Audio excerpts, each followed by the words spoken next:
court. Where can we go from here? I don't even want to think about it, because thinking about escalation between two nuclear powers in a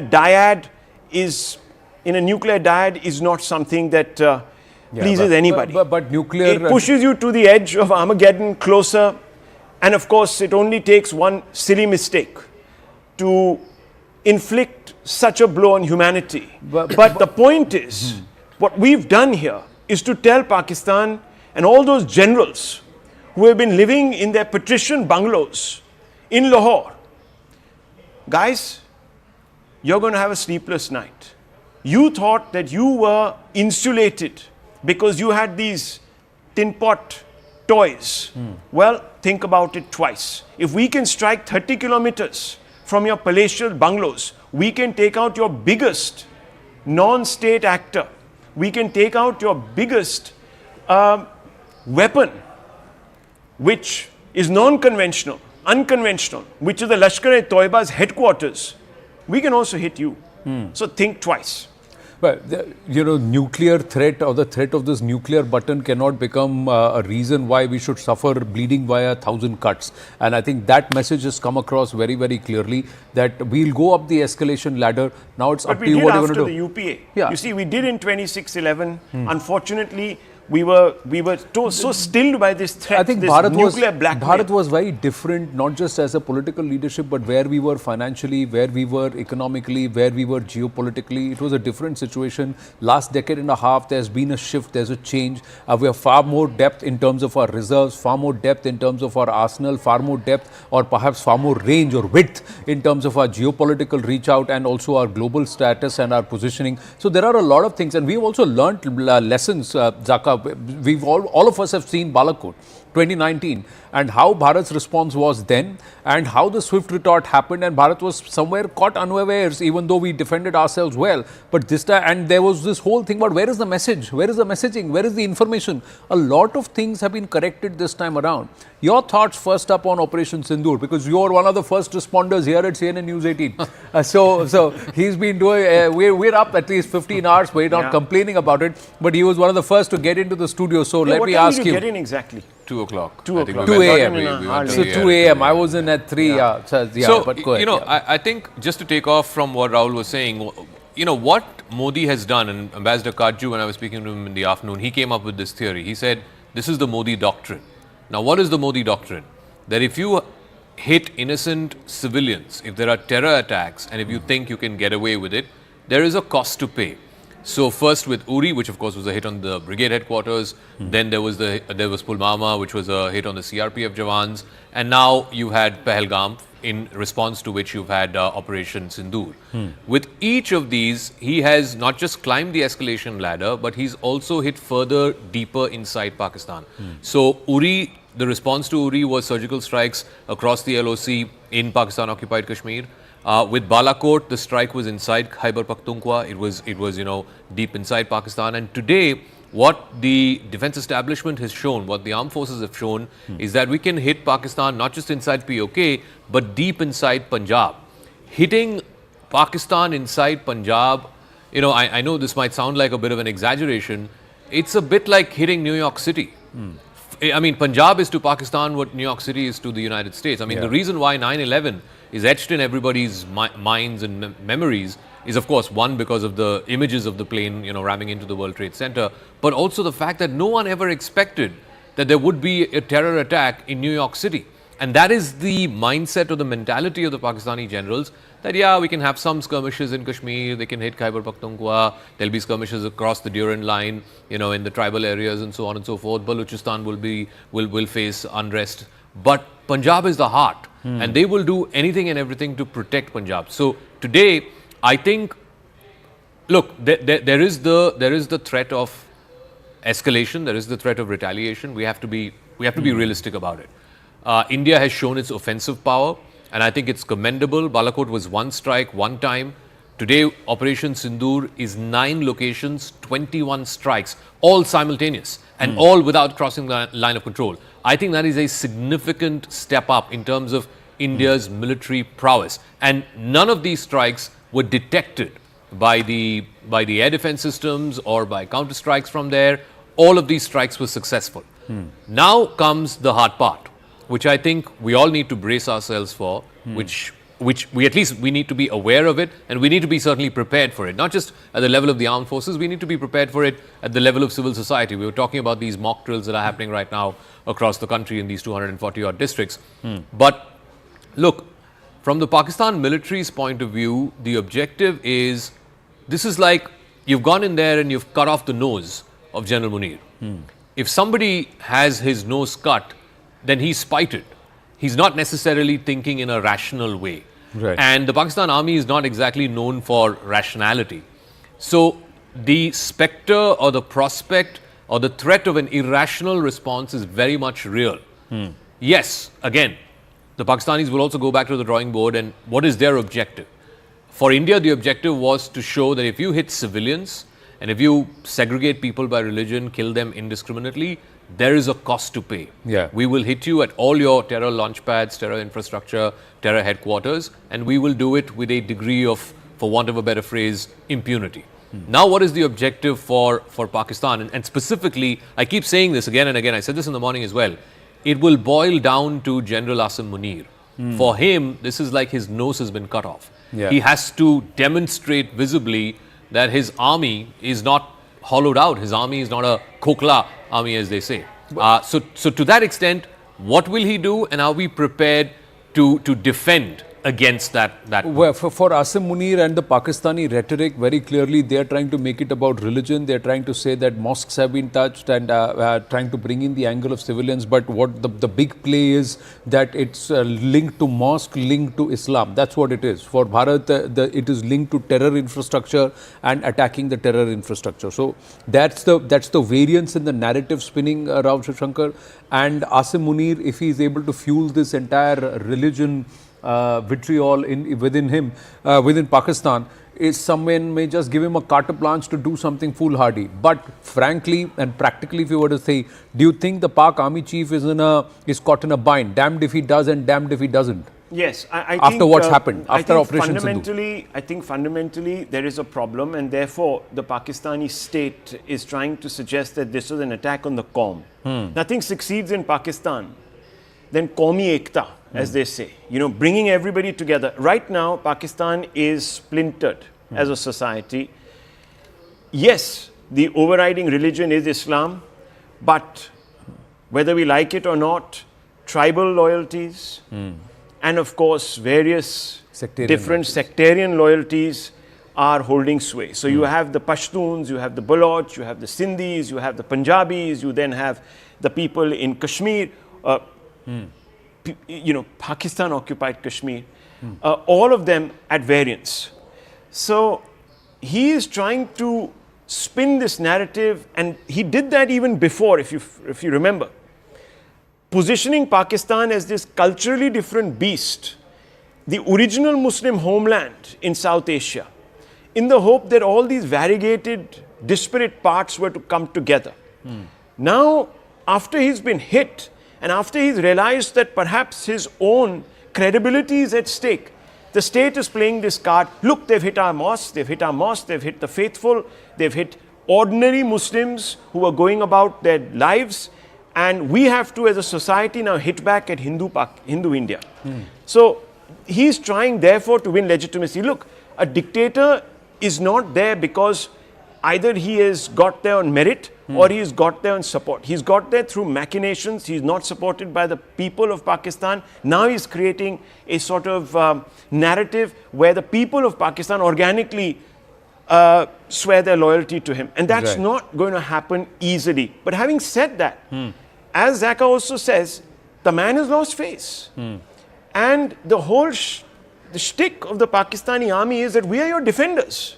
If the Pakistani army becomes as effete as a political class, the people are going to say you're as bad. Yeah, but somewhere, but somewhere in the larger strategic interest for Bharat and for this region, the Pakistani army needs to be defanged. This is perhaps the right time for the Pakistan civilian group, the people to turn up and say enough of this army, because across the board the narrative is ye jo dehshatgardi hai iske piche vardi hai.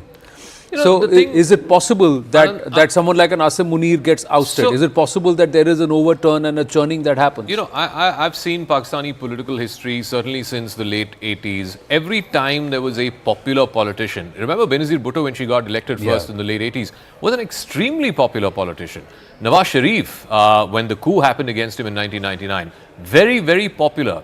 So the point is, when it has come as a clash between the political class and the army, it's always the army that has won, including the most recent example, Imran Khan. Again, his popularity was sky high. He had named and shamed Asim Munir. Even the others, even when Nawaz Sharif was at loggerheads with General Musharraf, there was no naming and shaming. But Imran Khan named Asim Munir and said, this is the man who's responsible for all of these cases against me. Of course, he's now spending multi-year term in jail. So whenever it's been a clash between the political class and the army in Pakistan, it is always the army that has won. I just want to extend, one point that Rahul made. See, coming into Pahalgam, coming into the speech that General Munir made to the Pakistan overseas citizens, there was a lot of pressure under him, on him and also on his institution. They were really under the pump after the Jafar Express blast that happened, in which, army personnel was singled out and killed. Just like in Pahalgam, Hindus were singled out and killed. In the Jafar Express killings, it was army personnel, uniformed personnel who were singled out and killed. That is a direct challenge to the authority of the army. Then you had this massive problem of over 1 million refugees, back and forth between the Afghan side and the Pakistan side. Again, seen as a complete breakdown. And just before that, Zach, there was that whole PTI protest. Exactly. Where people entered, the holy of holies. Can you believe it? They entered the homes and the compounds. Of brigadiers, of corps commanders. You've never seen something like that. And that's because, fact of the matter is that Imran Khan was and continues to be, even today, I think, the most popular politician in Pakistan. And, his popularity versus Asim Munir, it was a no contest. So what does Munir do? This is the most favorite calling card of the Pakistan army. Every time, for General Musharraf, from Zia, for all of these generals, you try to rally around the flag, right? And in this case, as General Munir himself said, the Pakistani flag is not just a geographical entity, it's a religious entity, right? According to him, the words that he used, after Riyasat-e-Madina. It's the land of the pure. The land of the pure. The only country that's been established for Muslims, according to him, was Pakistan. So this is an attempt for him to rally people around the flag. Forget about the fault lines of Balochistan and Sindh and what's happening in Khyber Pakhtunkhwa. Everybody becomes Muslim, everybody becomes Pakistani. This Operation Sindoor is a massive dent to that. Is a massive dent to the person who's sitting at the top of the pyramid as he's trying to rally all of these troops, as he's trying to rally these 240 million people around the flag. This is a direct sort of shot at the head and said that, look, the guy sitting at the top is not able to. Frankly, the Pakistani government, the Pakistani establishment, and they should turn around and look at what's happened in just 25 minutes. In just 25 minutes, the amount of terror infrastructure that's been demolished and that's been destroyed across the length and breadth of PoK-occupied territory and PoK sovereign territory is such an embarrassment that Asim Munir should be booted out. So all his braggadocio, all his bluster, all of it comes a cropper. Look at this. This is something which would get the sitting army chief the boot. And this is a nation that's been in readiness for 13 days. It's a nation that's been red alert for 13 days. The only way a sitting army chief gets the boot in Pakistan's history, is if there's a coup from within the establishment. And they get. It's never a politician sort of taking over the. But there is one point I want to make, Anand, in this case, look at the clerics. The clerics, you heard the soundbite from the clerics and what was coming in from the masjids inside Pakistan. The clerics are not happy with the Wardi. So let me throw a question back at you guys. Let me throw a question back at you guys. What was India's aim here? Let's go back a few steps. Right? Prime Minister Modi made it clear that we want to deter those that export terror, the foot soldiers and their handlers. Now, I used a term that Modi has rewritten the rules of retaliation. I don't believe as of now that this particular action has rewritten the rules of deterrence, of enforcing deterrence.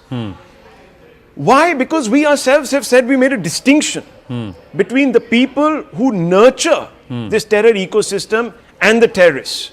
We have made it very clear. And therefore, I believe that the Pakistani army still thinks that it still has that aura of invincibility intact, immunity, call it what you want to, impunity, and it can still hit back.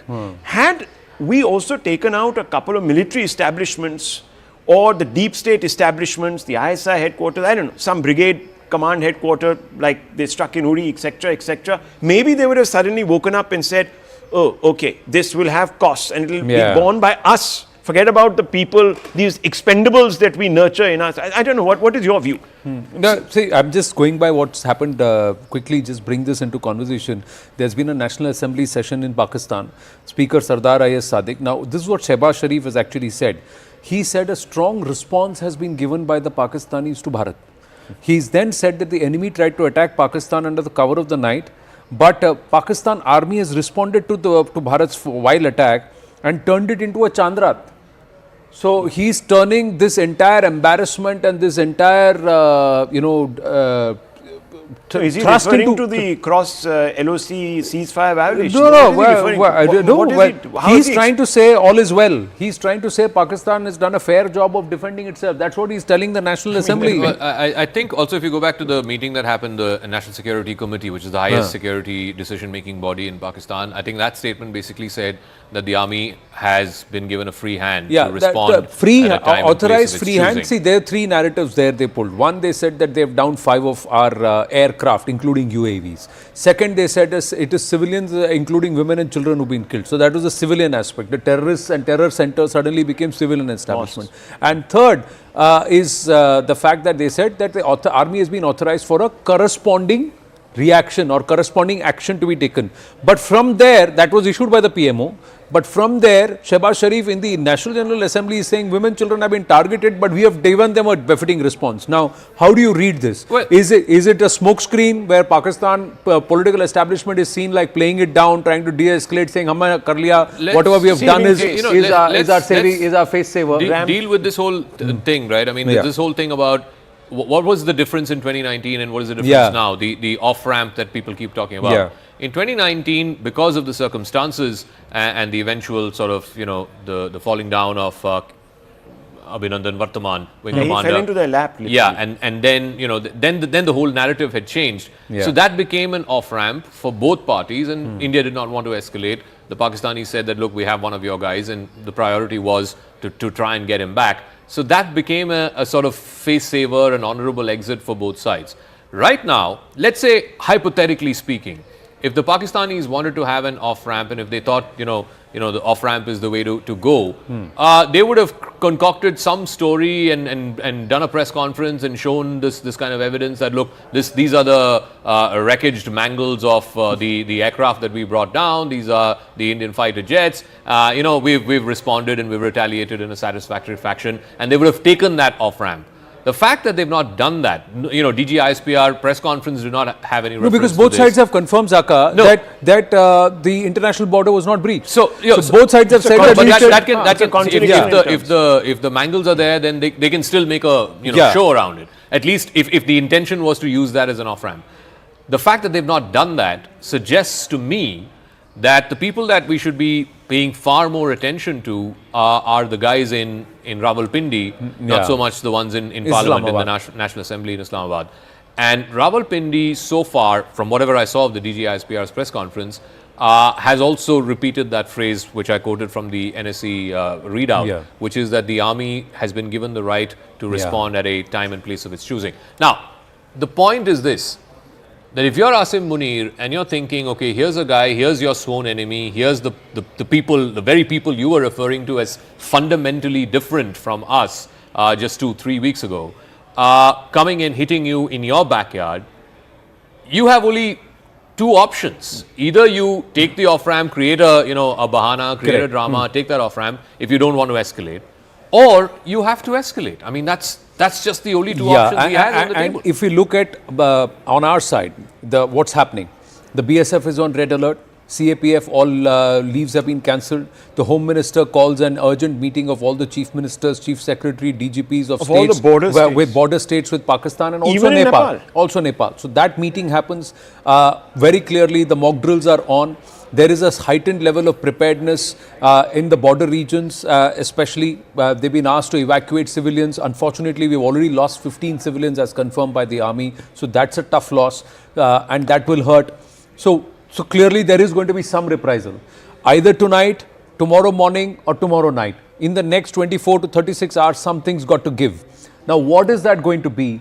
And based on that, is there going to be an immediate acceleration or perhaps upping the ante by Bharat where we will be quick on the counter and perhaps take the escalation ladder, go up the escalation ladder a little more, push Pakistan into an intense engagement because that's going to really drain them out?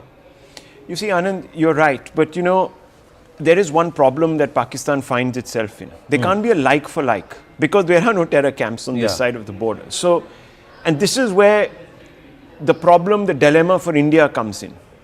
That if we are attacked, then either it will be state targets, which could be infrastructure, maybe dams, I don't know. But dam brigade is an open act of headquarters. war. Dams is an open act of war. Brigade headquarters, some military targets, or it could be civilians. And if it's civilians, then of course it's a complete escalation, even on the moral ladder.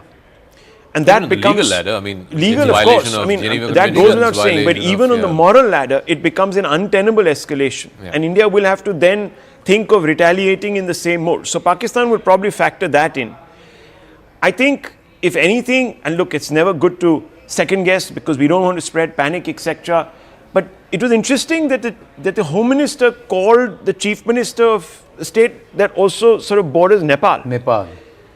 Is Pakistan considering using some of its own resources that might be sleeper cells, etc., in our country? I don't know. Well, there could be a possibility. It's not a country that plays fair. It's a dirty country that hits below the belt. Yeah, you can't access Nepal unless you go through China. So that's right. So that is occupied territory. The other thing is that the Pakistanis have shifted some of their fleet, that is their squadrons, to Skardu. So the Skardu airbase is jointly monitored between them and the Chinese. So if there is a leeway there that is given to them, is there a possibility from the other side something happens? We've got to be clear about all these possibilities. Why? They draw, what are the parallels that they're drawing in their statements?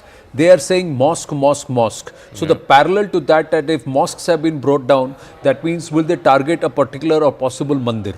They've said schools or madrasas. So the other part is, will it be a school?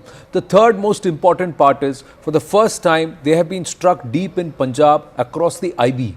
So Bahawalpur and Muridke. So will Asim Munir want to forget everything else, want to strike at something which is across the IB, not just the LOC, and is something which has got to be a religious symbol, which is a counter to the culture as he has juxtaposed it and he said it. What does that imply? Then does Bharat then hang back and say, all right, tumne kar diya ho gaya, or we've quelled that opportunity? Rahul I'm said, just reading the statement. Let's not second guess what the Pakistanis will do or what target they will have.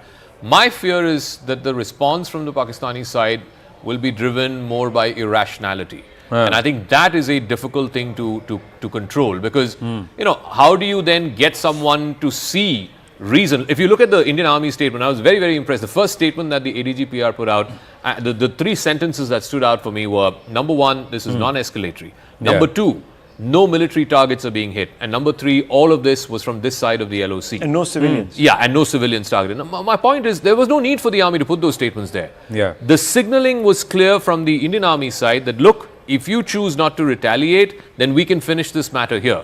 India has no interest in escalating this. Again, I'm drawing your attention to flight radar 24. You should be the brand ambassador for this. Website. Probably done a great turn to these people. But look at this corridor on the Indian side. It's empty. It's empty. So all these border states are empty, but Pakistan has a few civilian flights now. Those border states are also empty because all those airports are shut. Airports are shut. From Jammu, from Srinagar to Jammu Absolutely. to Chandigarh, down Now, up to Jodhpur, There Jaisalmer, were two airports that were shut in Pakistan also this morning. I don't know. Sialkot and Lahore. Yes, so I don't know. I can see some action here in Lahore. I don't know if it's been opened. I'll have to dive a little deeper. But clearly, India is taking precautions. Huge amount of precaution amount. that's being taken. Now, let me add one more. Now, here is Ishaq Dar's media talk at the Parliament House after the National General Assembly. Shailendra Wangu is saying, and during that short brief, he's tried to recall the Jafar Express hijacking and highlighted that. You just spoke about it. That, yeah. And he has said that attack had links with Bharat. So they are trying to draw a parallel to say that whatever the Baloch are doing is at the insistence or way that Bharat is behind it. As far as their claim, they have not said one iota of equivalence. False equivalence and not one iota of proof. But they are claiming that we have irrefutable evidence regarding it. That's what Shehbaz Sharif is also trying to say. So they are trying to link what happened with Jafar Express to try and justify what happened in Pahalgam, to say India was behind this and we have got. So this is again this entire thing that Bharat is fomenting terror on Pakistani soil and they have a camp. Now what camp do they have here to say that this is where something is happening or we are training Afghans or the Baloch? There is nothing like that. So this bluster is also happening. You know, so somewhere it's one wonders what they're going to do. It's interesting he's saying that because tonight the Iranian foreign minister is going to be here in Delhi and he's coming from Islamabad. And they share a border, Iran and Pakistan, and the Baloch problem. There are Iranian Balochis, there are Pakistani Balochis, and there's a problem between the two of them as well. So this greater Balochistan that they want encompasses some parts of Iran as well. So this has been a big fault line between Iran and Pakistan, specifically on the Baloch question. But look, like I said a moment ago, that Jafar Express killings were a real sort of stab in the heart of the Pakistan army, because just like in Pahalgam, Hindus were segregated and killed for being Hindu, army personnel was segregated and killed in a moving train for being uniformed personnel. I mean, if the army can't protect its own, then how can they protect a civilian population? It was a direct question mark on the abilities of the Pakistan army and the person who's at the helm of it. So then we can trace back and say Pulwama, in Pulwama it was CRPF or it was security forces who have always been targeted by Pakistani proxies. So, and if they believe that army personnel were targeted directly, indirectly and somewhere, whatever their convoluted claims, how does that justify targeting civilians and singling out Hindus and saying that no, because you're Hindu, I'm going to shoot you down? And the other particular problem that the Pakistanis have because of what happened in 1971, because this idea of two nation got completely dismembered with West Pakistan and East Pakistan completely going their two separate ways. This idea of this greater Muslim brethren completely got appended with the 1971 war. The other nightmare scenario for the Pakistanis is the Balochis separating away and forming their own country, because if that happens, again it's a further blow to the idea of the two nation. And more importantly, Balochistan is where the Chinese have invested $60 billion through CPEC. All of that goes out the window. I mean, if Balochistan technically, let's say hypothetically, in 10 years' time, secedes from Pakistan and becomes like Afghanistan, an independent republic, then the Chinese don't need Pakistan. They don't need Pakistan for Gwadar. They don't need Pakistan for all of these pipelines and the CPEC. So this is the second big nightmare if the Baloch unite, decide to strike a deal with the Chinese and also with the Americans, then Pakistan is left redundant. The other thing is 42% of today's Pakistan is all Balochistan. Yes. So that's a huge number. 42 or 48% actually, that's the number. So it's quite a huge one. And the one thing that I just want to draw your attention to, Anand, is that the Pakistan finance ministers convene an emergency meeting to review market resilience, national financial situation. So in the short term, even if they are planning to retaliate, they don't want to get involved in anything that's long drawn. Right now, we've had two conflicts and they have dragged on. Right. Much beyond their sell-by date, they have become almost, people have become almost inured to their positions.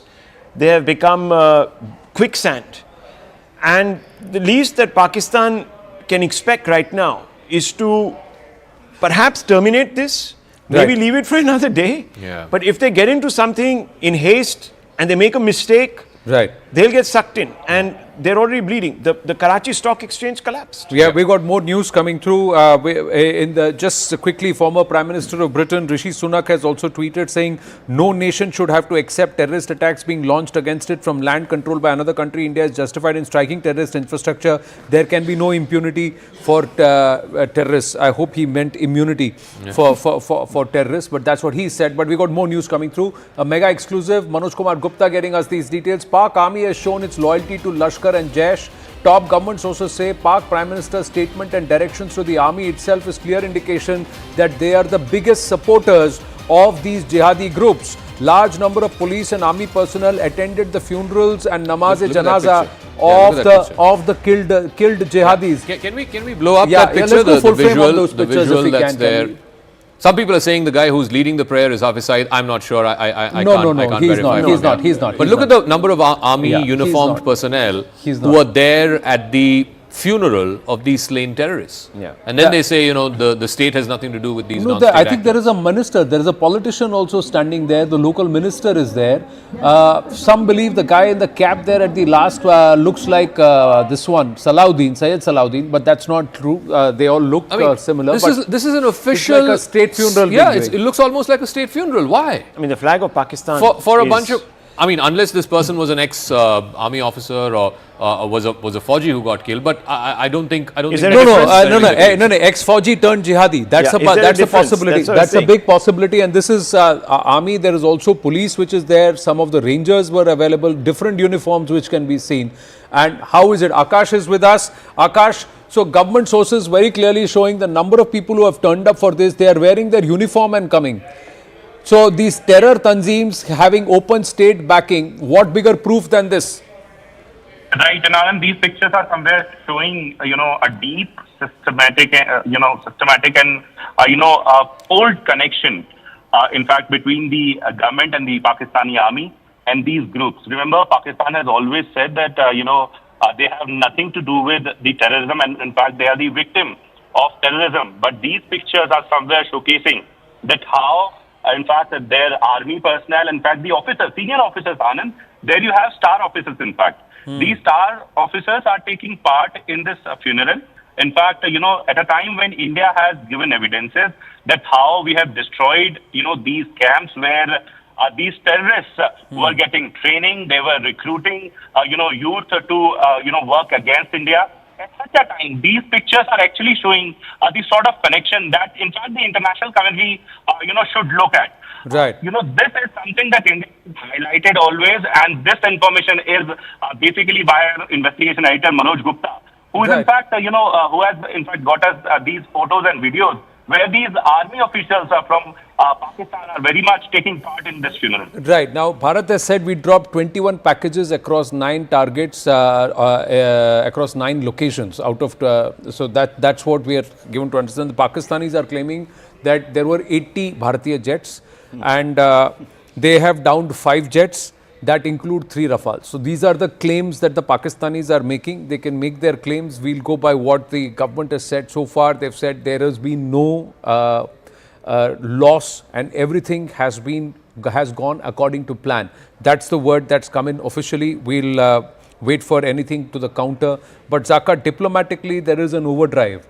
The External Affairs Minister has not been seen, but him and his team seem to be working the phones, working the phones behind the scene. See, Takeshi Iwaya of Japan, the foreign minister has been spoken with, Spain's been spoken with, multiple conversations. I think Germany and France Germany and France have also been spoken with.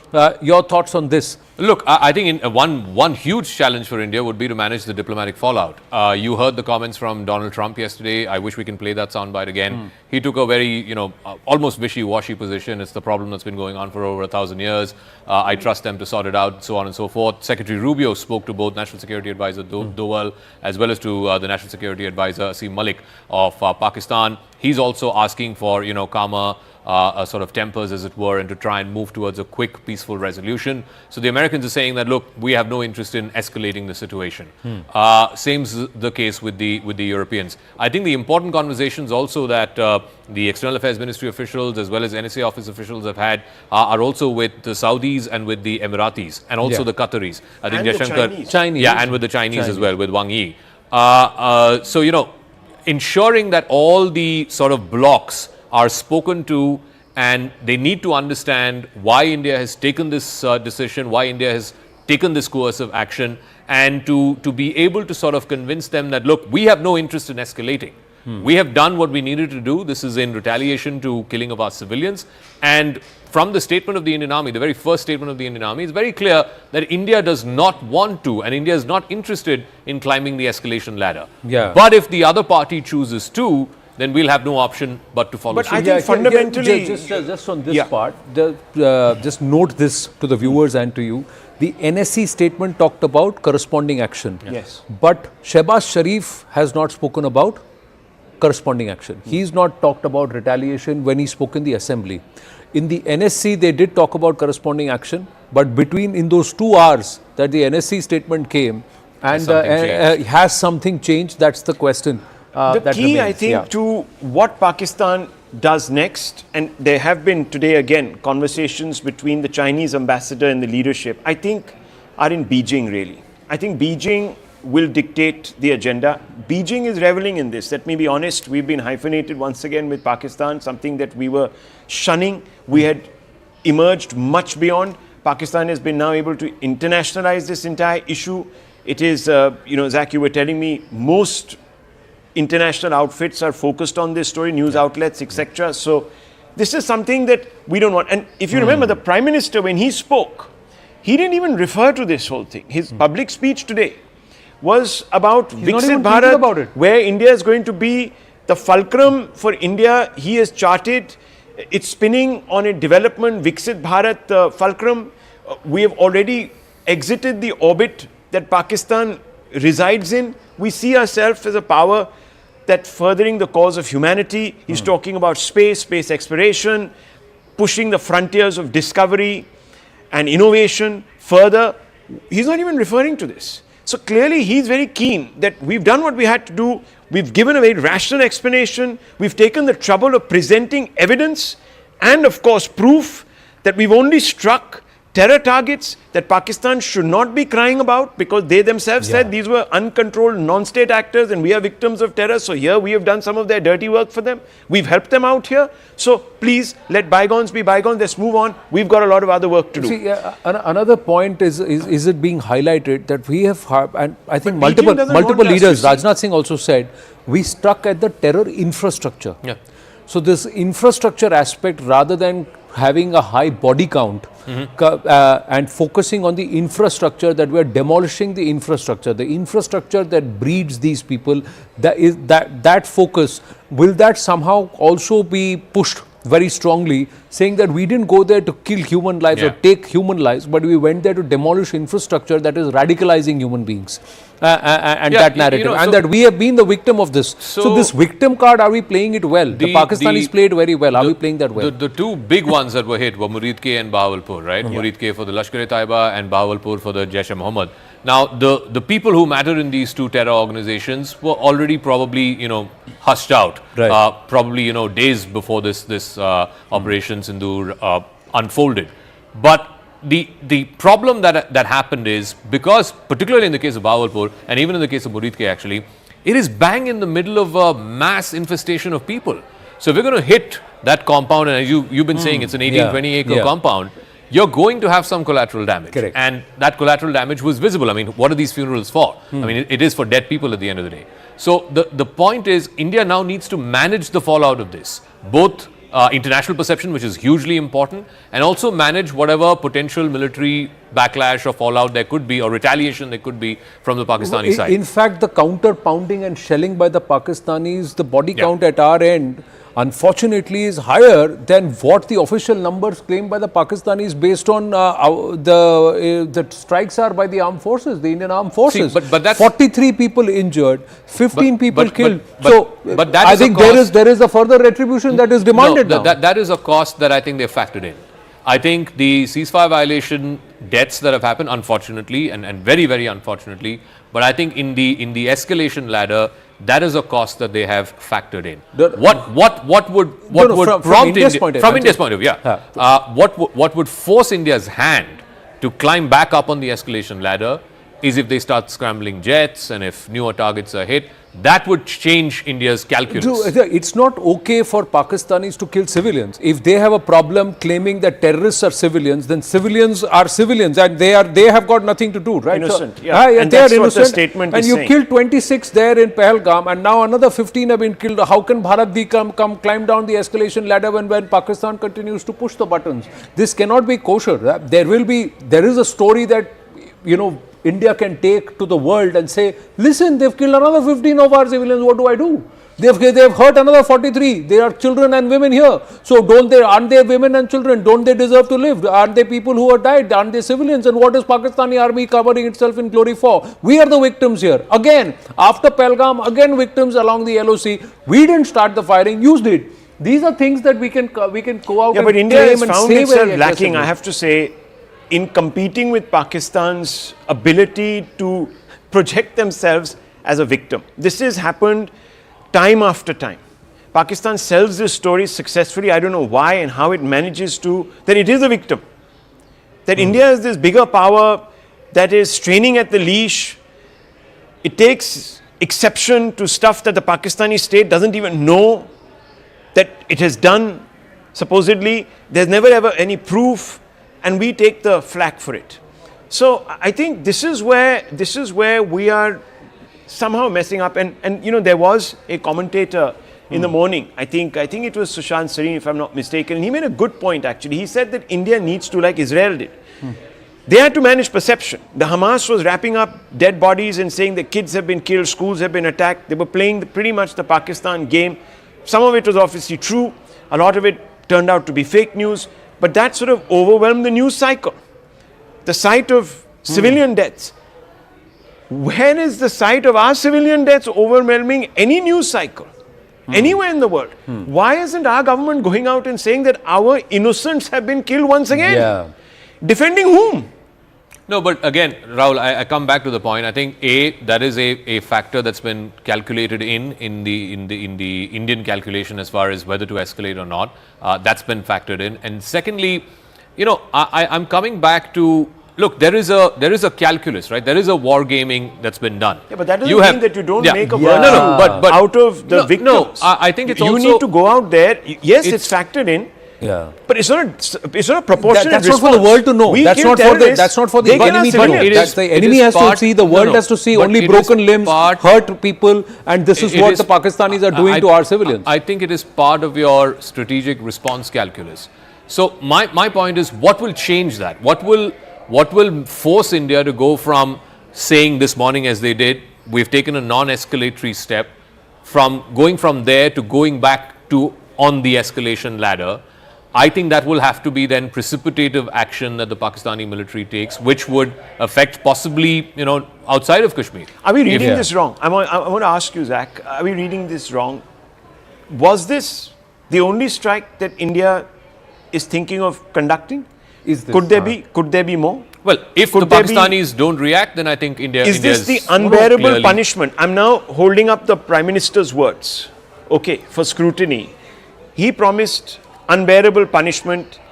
Rajnath Singh said that, look, it will be along the lines that the public wants, and to some extent, Amit Shah. That can't be a military response. Yeah, I understand that. It's not Freedom always was given. necessarily be kinetic. It may not be. The IWT, Yes. the IWT abeyance remains. So this is the limited kinetic action that was required. There is a terror infrastructure. We've done it. We're coming back off the kinetic ladder, but that doesn't mean that the offensive against a terror state has stopped. 28,000 cusecs of water has been released. So tap on, tap off continues, and that's going to torment that nation. And they are currently stretched. That nation is in disarray. There will be more internal strife, and we don't know. Diplomatically, somewhere we may go back and start highlighting the kind of atrocities the Pak army is convert. This whole narrative of ye jo dehshatgardi hai, iske piche Paki vardi hai, that part can be highlighted. So that's all on the offensive.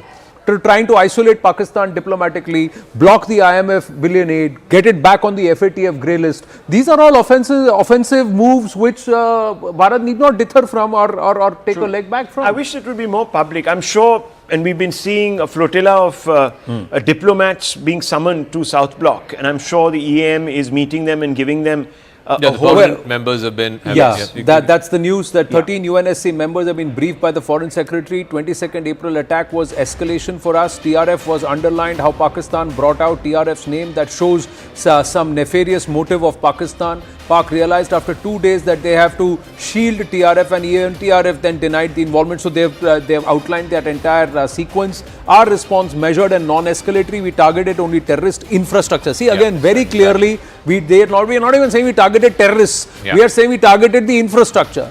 In Poonch, Pak, firing is on. Civilian infrastructure was also mentioned. Foreign Secretaries also said we have responded to a terror attack and we have targeted terrorist infra. But if possible, response, then there is response on there. We'll have to respond equally. A lot of casualty on the Indian side of the LOC. A lot of firing has happened, and this has been highlighted. 15 people, 15 civilians dead in the last 8-9 hours. So I guess it's happening in private. They're not putting it out publicly, but certainly it's happening. Make a more public demonstration of it so that the international press can also be sort of brought into the loop. Well, Siddhant is live with us on this. Yes, Siddhant. So multiple briefings, strong briefings, phone calls are also happening, and the UNSC nations have been spoken with. Well, yes, that's right, Anand. In fact, after speaking to multiple sources, we have been told that Foreign Secretary has made India's position very, very clear. In fact, he said that what happened on 22nd April was escalation for India. In fact, he also went on to expose Pakistan's nefarious designs, that how Pakistan protected TRF as far as 25th April UNSC statement is concerned. And in fact, he did also touch upon that how initially TRF claimed the terror attack, and perhaps after 2 days they denied that they don't have any role to play. Once again, Vikram Misri, reiterated India's position that that India has only hit terror sites. Perhaps no military installations or civilian installations were touched. In fact, some of the envoys did ask about this to the Foreign Secretary, that what is India's assessment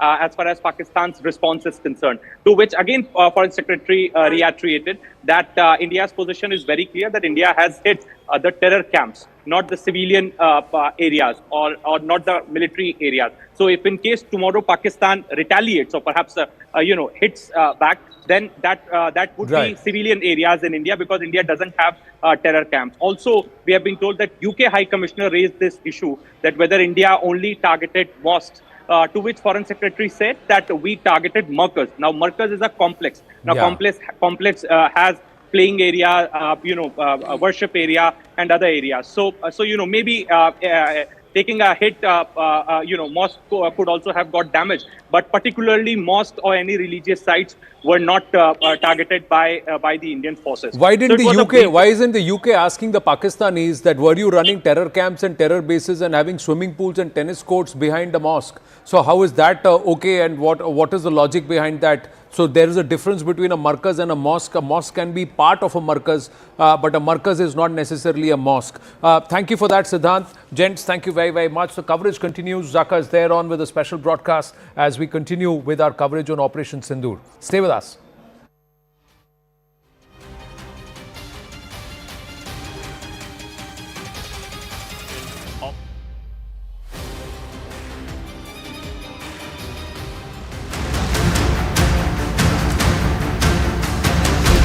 Exactly 2 weeks after what happened in Pahalgam, the Indian Army, through Operation Sindoor, has hit 9 targets. The US NSA briefed Secretary of State Marco Rubio, briefed Zaka. So all these people being briefed in advance saying this is what we are doing. Will these restore deterrence in Pakistan's mind? These strikes are significant, Anand. They are in proper Pakistan.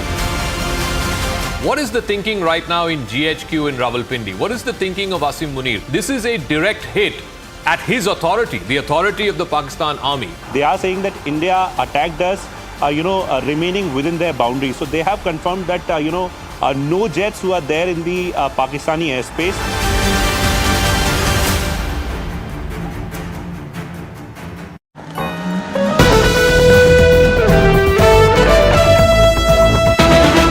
He was personally monitoring Operation Sindoor. So PM was monitoring Operation Sindoor, so he was there. aware of what was going on and personally monitoring what was going on. So for some of the jibes that came at where is our Prime Minister and he's Gayab, etc., this is confirmation that he was right in the thick of it. And at the highest level of government, this Operation Sindoor was being monitored, it's been planned and it's also now been implemented. Yes, Group Captain Vinod.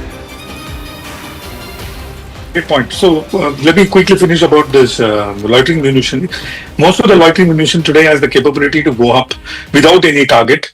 And once the target pops up, it keeps loitering. And once the target pops up, it will go and hit the target. Erstwhile loitering munitions were against the radars. Today, loitering munition can be against anything. Point number one. Point number two, and coming back to Anand, your point. When is the last time when we have seen the premier of a country, of our country, Prime Minister of our country in the ops room, monitoring operations like they do in US? I mean, in the US operations, you've seen many times Obama monitoring the operations, or even Junior Bush monitoring operations. Likewise, in India, this is the first time I think I have seen for the first time that Prime Minister is so much involved in monitoring the operations and also taking call as to what kind of targets to take. Very, very important. Muzaffarabad, I just came to know that the tolls have gone up to 30 to 31 people, which means big names and big people in Muzaffarabad must have gone. Same is in Just give me a moment. I also want to go across to Aman Sharma, our political editor. So Prime Minister Modi monitoring these operations live. Aman, what more details do you have? All right. This is an important development actually in the larger scheme of things, not just optically, but this does tell you that the Prime Minister is completely involved. And people who have been constantly critical of the Prime Minister perhaps will need to look back. I don't want to make this political at any level, but the fact of the matter is that the Prime Minister guiding this, you saw him on the first day itself. He returned from Saudi Arabia very, very quickly. He was on the first flight he's landing at 7 in the morning, held a meeting at the airport, came to his residence.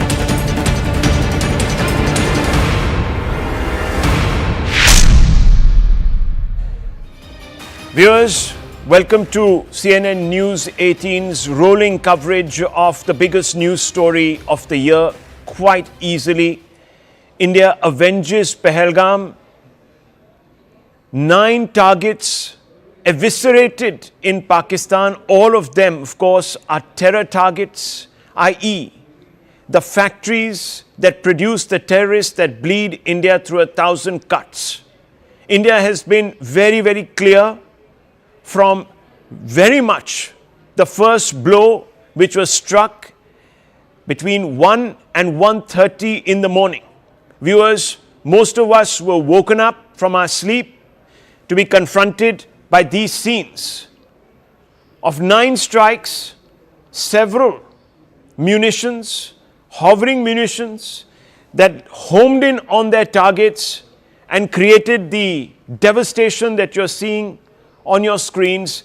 These targets were not just restricted, viewers, to PoK, but this time deep into Pakistan, 30 kilometers from Lahore. And of course, taking out 2 of the biggest, most visible terror cradles in Pakistan. One nestled in Bahawalkot, the other one Mudrike. Mudrike is literally a suburb of Lahore, the seat really of Pakistan's elite, the place where not only General Munir, but most of the Pakistan's elite hail from. This is the province of Punjab. Lahore is the iconic city. Just about 30 kilometers out of it, look at the scenes of devastation. All these other pictures are also in from Bahawalpur, viewers, where some high-value targets were eliminated, including 10 members of Masood Azhar's family. Masood Azhar, of course, is the leader of the Jaish-e-Mohammed. All of this means, viewers, that India has been able to exact, if not a degree of justice, but at least a great deal of vindication for the terrible carnage that was wrought upon innocents in Pahalgam. Now, viewers, is this only the end of the beginning, so to speak? Let's get that question in with General VP Malik, former Chief of Army Staff. Thank you, sir, so much for joining us. You were, of course, at the helm of affairs when India drove the intruders out of Kargil. But this is very, very different. The context is also very different. How would you evaluate, first of all, India's strike, this panoply of strikes, the packages that were used, and most importantly, do you believe that this is literally the end of the beginning, or is it not? Good evening, Rahul. It's always a pleasure to be with you. Thank you, sir.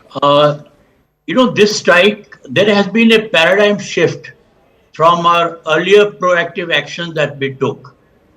The first proactive action, politically sanctioned, was when we carried out surgical strikes after the Uri attack by the terrorists. That was the first time that politically we were given the mandate to go ahead and strike their camps, not very far away from the line of control. The second one was even slightly higher after Pulwama's incident that took place. And this time the Air Force went and struck the Balakot camp, which is not just in PoK, but in Punjab. And it hit the Daesh camp there.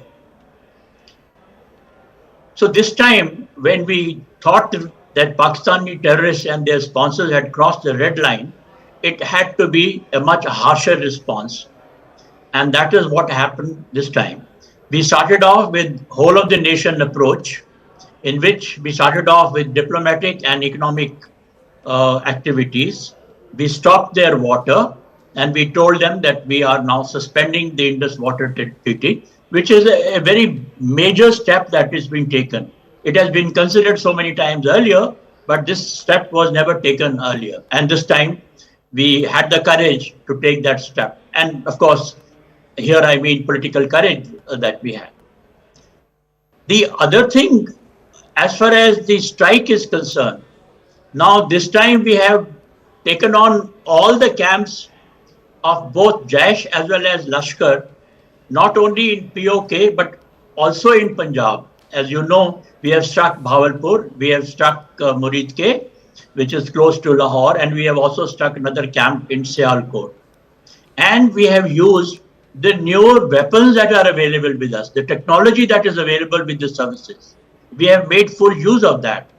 So there has been a paradigm shift in our handling this particular activity this time, or carrying out this retaliatory action as compared to the earlier ones. And this whole of the nation approach is still ongoing, let me say that. The Indus Water River has, we have already suspended it, and we can continue to block or let the water flow whenever we want. And also we can make full use of the river water that we had in mind. You know, there are so many hydropower projects that we have in mind to be able to make use of these river flows, particularly in J&K, I would say. So this time has been a paradigm shift. But the other part of your question, is it the beginning of the end? I'm not too sure. My own view is that although we have been able to hit the people and their camps of terrorists who are functioning under the armed forces, Pakistani army in particular, you know, we have not hit the people who are giving them orders, the people who are sponsoring them. And these terrorists who have come on our side or who are camping that side, they are dispensable people, dispensable commodity as far as the Pakistan army is concerned. The other thing is that this time Pakistan army has been hit, at least their intention. People are now crying in Pakistan and asking what is the Pakistan army doing. So its image has been hit. And that probably was also one of our intention to do that. So with that image, with its image having been hit, I have a feeling that there will be a certain retaliatory action from their side. And we have to be prepared for that. And a good thing is that we are a much stronger power today, and we can dominate the escalation, and we can stop it or wherever we want to, that escalatory action activities. So General Saab, are you saying that, okay, how would you assess the options that we considered this time and their deterrent capacity? Has it served as a deterrent, this option that we have considered? Hopefully so. And, but I would not be very certain about it, frankly. I'm saying because after all, these people, the Jaish and the Lashkar and all, they are dispensable commodity as far as Pakistan Army is concerned. If we had hit Pakistan Army establishment and done something which lowers the image of the Pakistan Army in Pakistan, then, you could have looked at it slightly differently. But the manner in which Pakistan Army looks at these dispensable commodity under their control, I'm not too sure whether this is the last time that we will face the terrorist action from the other side. Do you believe, General, that we should have actually also hit a range of military or deep state targets if we really wanted to enforce deterrence on Pakistan? If we wanted to enforce, we should have broadened the scope? Personally, I feel that we should have. It has not hit the Pakistani military directly. And unless, it hits Pakistan military and their leadership directly, they will probably wait for another opportunity to carry out this very cheap strike capability which is available with them. So, General Malik, what really was the objective then behind this package of munitions and, of course, the wherewithal that they relied upon and the strategy that has been adopted? What do you think went through the military commanders' minds when they decided to adopt these options rather than a more broader option? Look, I think, this should not be looked at only militarily. This is a really political activity, political aim, objective, which is what makes the army and armed forces follow a certain strategy and select the targets. Now, I think we want to bring down the image of Pakistan and isolate Pakistan, particularly its terrorist activities. It is, everybody knows that it is the hub of the terrorism in this part of the world, both internationally as well as in domestically also in Pakistan. The fact is that Pakistan today is suffering. It has been suffering politically, financially, we all understand that, and socially also. Punjabi Muslims are getting isolated within their own country. And Pakistan Army also doesn't have the same kind of image that it had some years ago. So I think we were trying to lower the image, isolate Pakistan, both internationally. So probably that was what was in our mind. And that is why the diplomatic activity has been quite strong to isolate Pakistan. Well, obviously, a response from Pakistan will also depend on what they make of this particular action that India has taken. So if they assess it to be one that is anti-Islam, because they have said already in their statements, and it's not me, but this is what they have said in their statements, that mosques were destroyed and that we targeted their place of worship. Then they went on to say innocents were killed.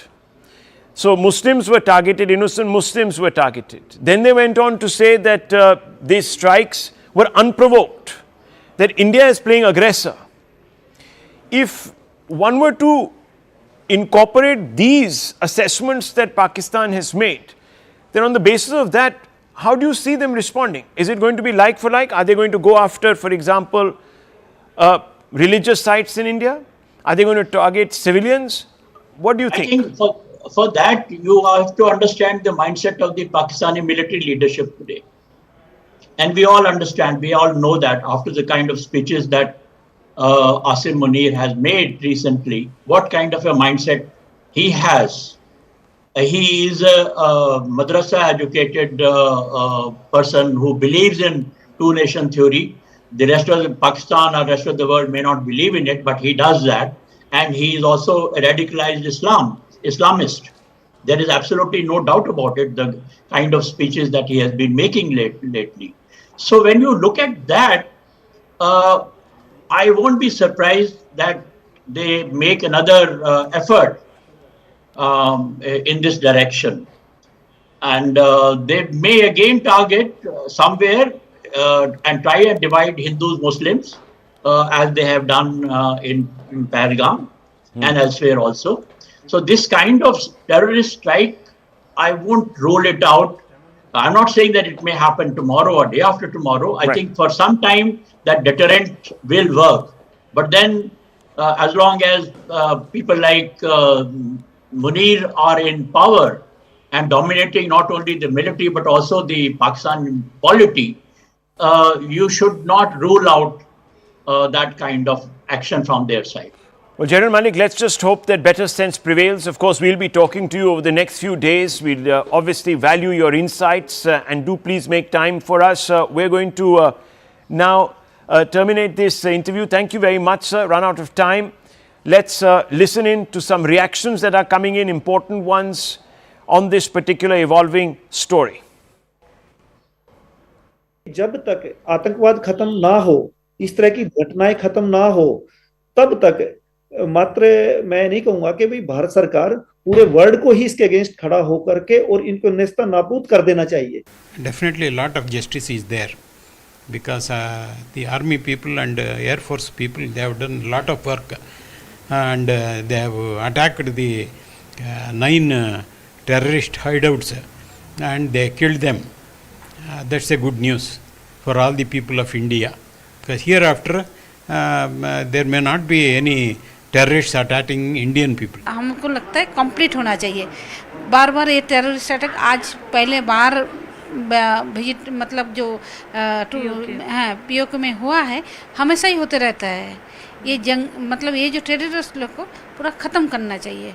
ऐसा मतलब strike तो किया है, मतलब strike जब किया है तो कंप्लीट होना चाहिए. তাদের কাছে ধন্যবাদ. আমার হাজবেন্ড এটা নিশ্চয়ই দেখছেন.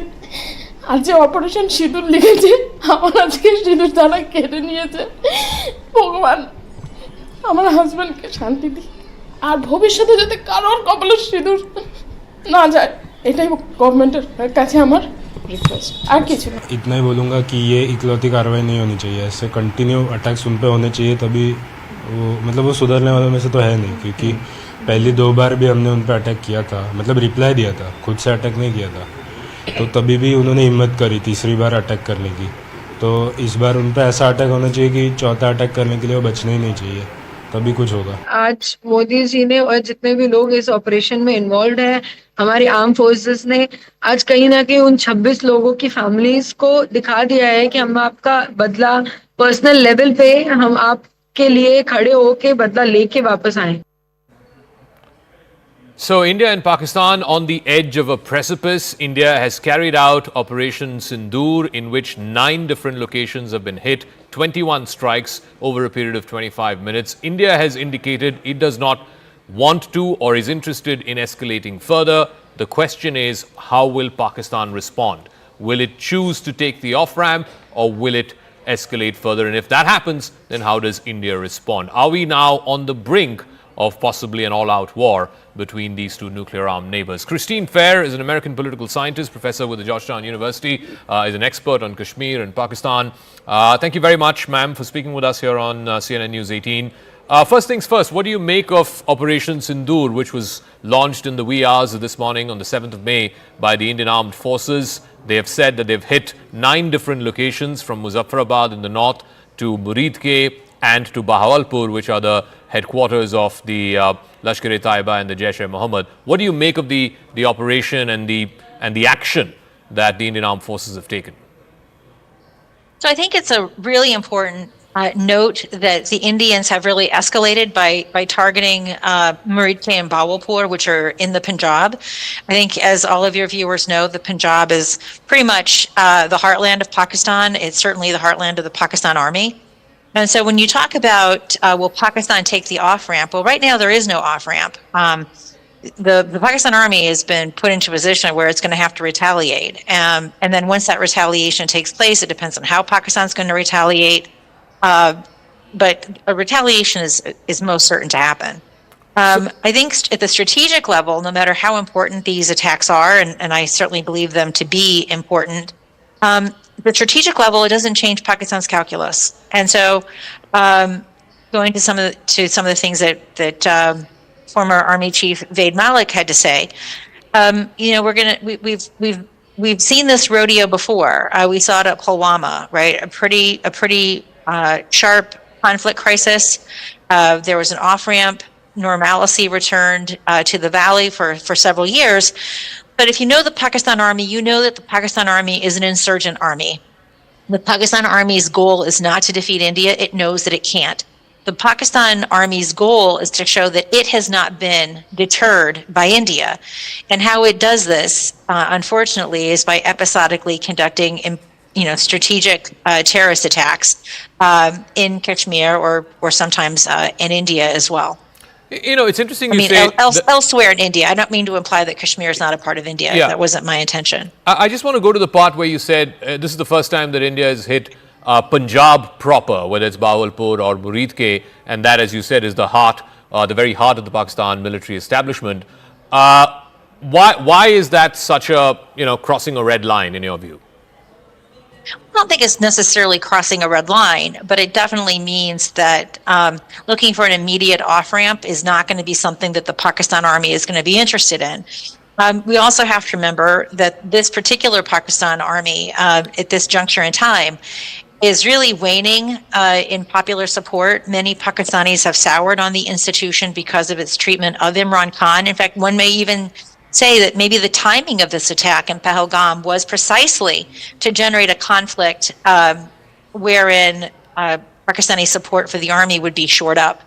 So this is Pakistan's heartland. This is the heartland of the Pakistan Army. So I fully anticipate that Pakistan is going to retaliate. So here's the thing. We're all trying to understand, what is the shape or form or nature of this response. And I want to go back to one of the points that you made. The thinking of the Pakistan Army is like an insurgent group. And that's why they could use these terrorist proxies, the Lashkars and the Jaishas. And there was always this degree of plausible deniability. Now, though, do you see the Pakistan Army sort of having been forced to respond in a conventional, proper military response, as opposed to the guerrilla stuff that you were talking about? No, so what I was saying is that when there is a perduring peace in the valley, this is injurious to Pakistan's interests, right? Because it looks as if the Pakistanis have been compelled by India. And how do the Pakistanis prove that they haven't been compelled by India? Well, they conduct a terrorist attack. That was the argument that I was making. And what this means, unfortunately, is that the Indians are not able to, within the time constraints of a short war, to deliver a decisive defeat against the Pakistan Army. It just can't. That's just not an option that's available to it. It becomes more possible over a longer war, but longer wars are also very challenging because of the specter of nuclear weapons that both sides have.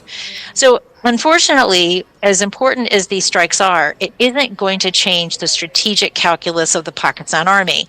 I anticipate, very much like Pulwama, there's going to be a crisis, there's going to be an off-ramp, there's going to be peace in the valley for some time, and then after a number of years, there's going to be another terrorist attack. And so, I think India is in a pretty tough bind. The international community doesn't take this terrorism by Pakistan seriously enough to put serious sanctions upon the Pakistani state.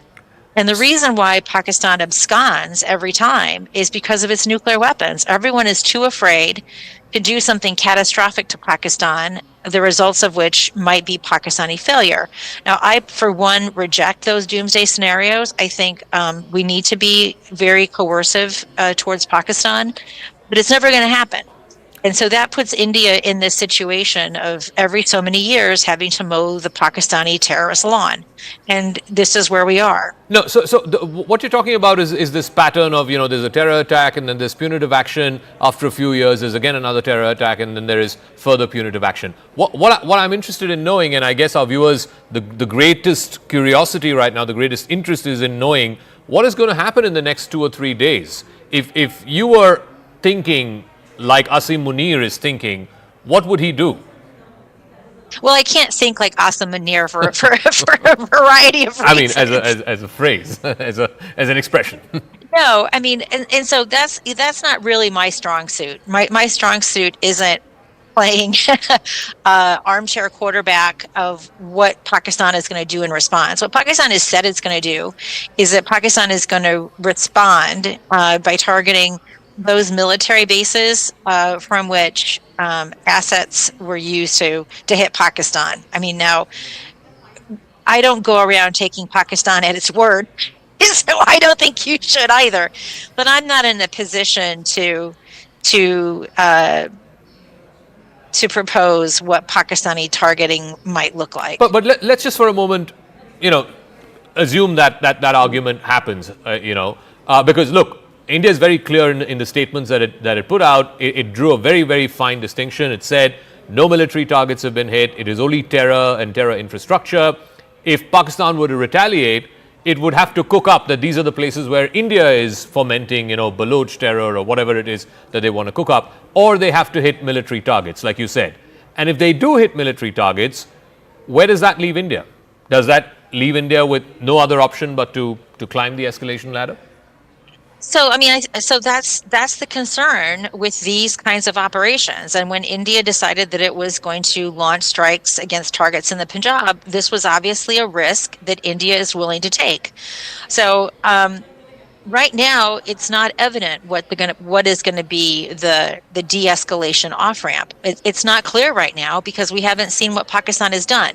So, I'm not a big fan of speculating about assumptions being presumed.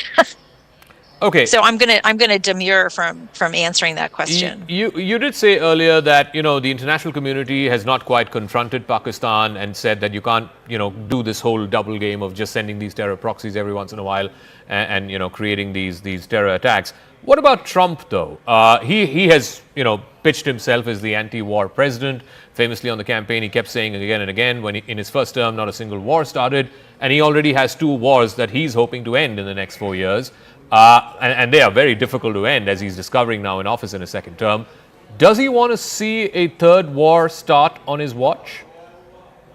So I don't think we can look for sagacious leadership coming from Trump. This is just not something that this president is capable of delivering. So we have to look at the State Department and Marco Rubio. Marco Rubio is not someone that I find particularly palatable. He is very much Trump's sycophant. He was a pretty vocal Trump foe turned Trump loyalist. I know that Paul Kapoor has been tasked with has been proposed as the Assistant Secretary of State. I presume that he is providing wise counsel to the State Department, although I haven't seen any impacts of that wise counsel. What we're still seeing is the both sidisms. So I don't think India can look to Trump for leadership. We'd like to believe that Marco Rubio is a little bit more competent. From what I've seen thus far, I don't have a lot of confidence. That's the case. So if the U.S. is not going to intervene or use its influence to calm down tempers. I didn't say that. I didn't say that. What I thoroughly anticipate is there's going to be a lot of diplomacy with regards to Pakistan and with regards to India. Mm-hmm. I just don't know how efficacious those efforts are going to be. Okay, okay, that's the U.S. question. What, do you reckon China is in a position to influence Pakistan and say that look, it's not in its interest to climb the escalation ladder? Does China have the leverage and the inclination to do that? So China has the leverage. I don't think China wants to see a full-scale war. But I also don't think that China I think China does have a mild incentive for this conflict to play out a little bit, kind of along the lines of the duration that we saw at Pulwama. Unlike Balakot, when Pakistan scrambled American jets, I think we're mostly going to see Chinese assets at play. And China might be interested in seeing how Chinese assets fare against India's Western assets. So China, it's not like Kargil, where China played a very important role in telling the Pakistanis to stand down. I think China will eventually play that role, but not necessarily as quickly as you or I would hope. Okay, so coming back to as we come to the concluding part of this interview. and I'm trying to ask this in a different way because this is the top of mind concern for all our viewers, is how are the next 2 or 3 days going to pan out, and what do you expect is going to happen? Militarily, in terms of retaliatory strikes. This is a direct challenge, as you said, to the Pakistan Army and its heartland, which is Punjab. So the military part, and of course the diplomatic part. How does India deal with the diplomatic fallout of this escalation as it's seemingly coming? I mean, I don't know the answers to those questions. And so I'm not someone who just makes up bakwas to fill up airspace. I don't know the answers to those questions. I think Pakistan is going to take a while, maybe a day or so, to figure out what its response is going to be. If you think that Indians were demanding a response following Pahalgam, you can imagine that the Pakistanis are demanding a response following these strikes into the Punjab. Pakistan will tolerate attacks in so-called Azad Kashmir or Pakistan-administered Kashmir. Ordinary Pakistanis are not going to tolerate attacks in the Punjab. So this was a really important risk, a really important gamble that the Indians took. So we're going to have to just, whether one likes it or not, it doesn't work well for news cycles. We're just going to have to wait and see what the Pakistanis do.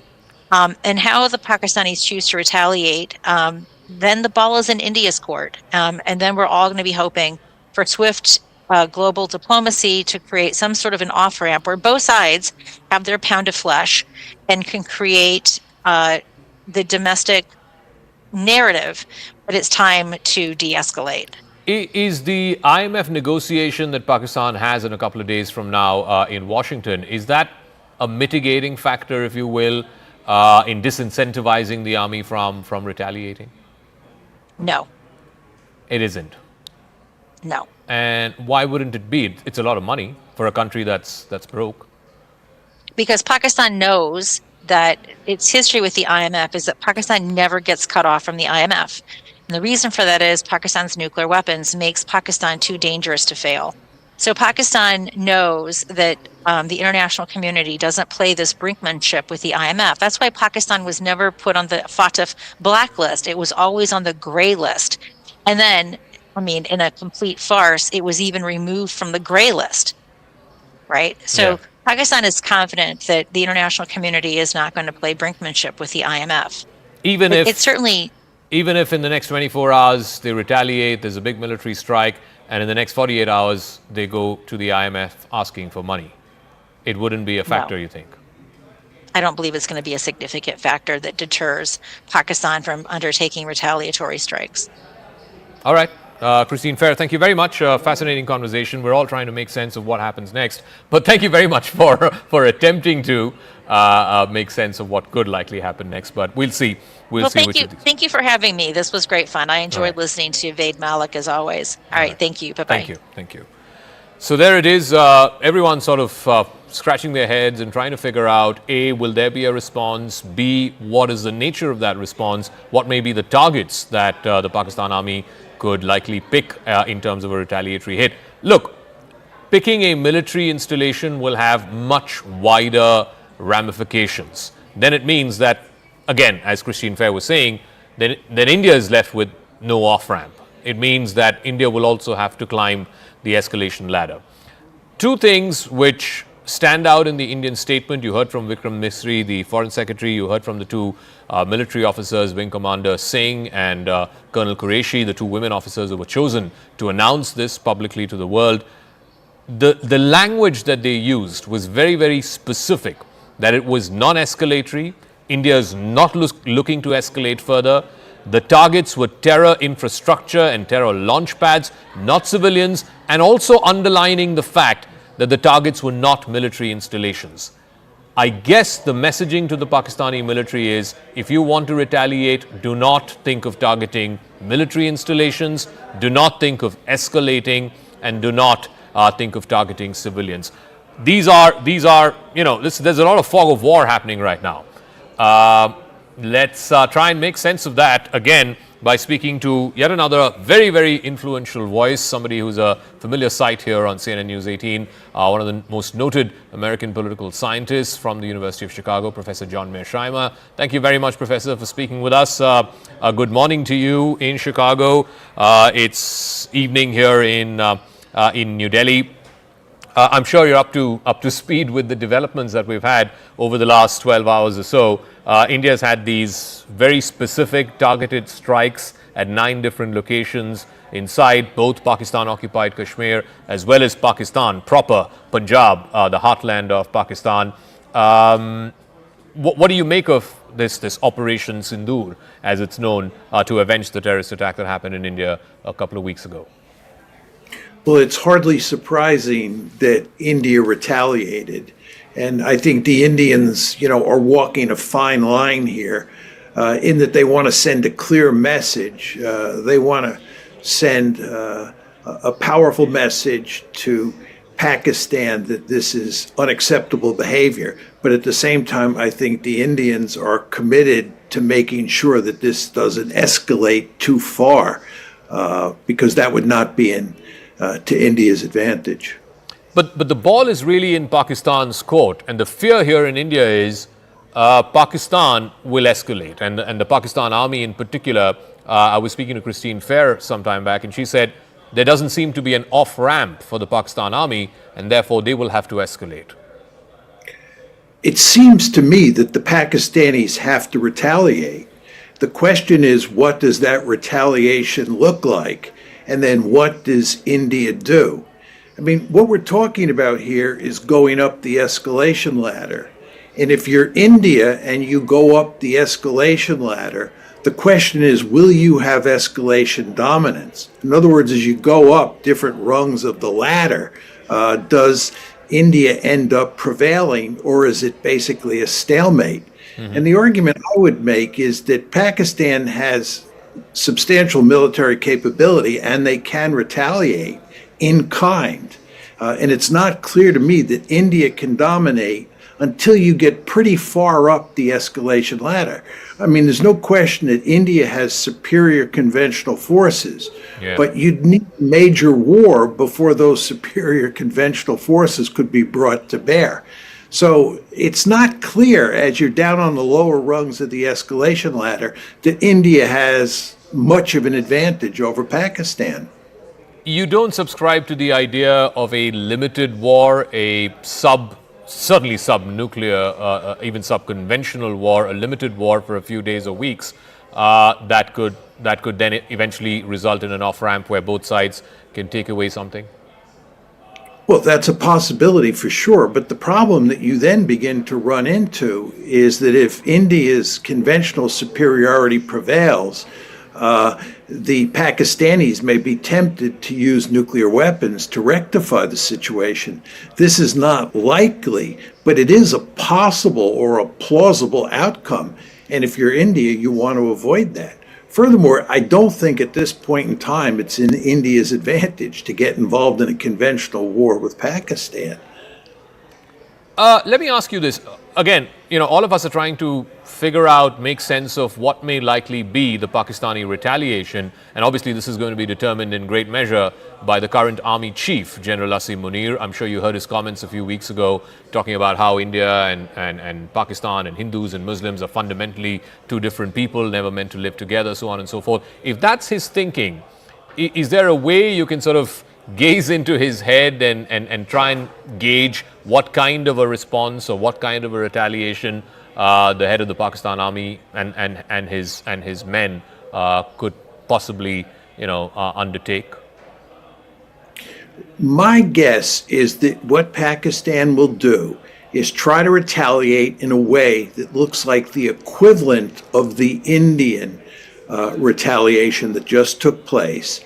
And the Pakistanis will do everything they can not to go further up the escalation ladder, because there's no advantage to Pakistan of going up the escalation ladder. There's no question that they do not have escalation dominance.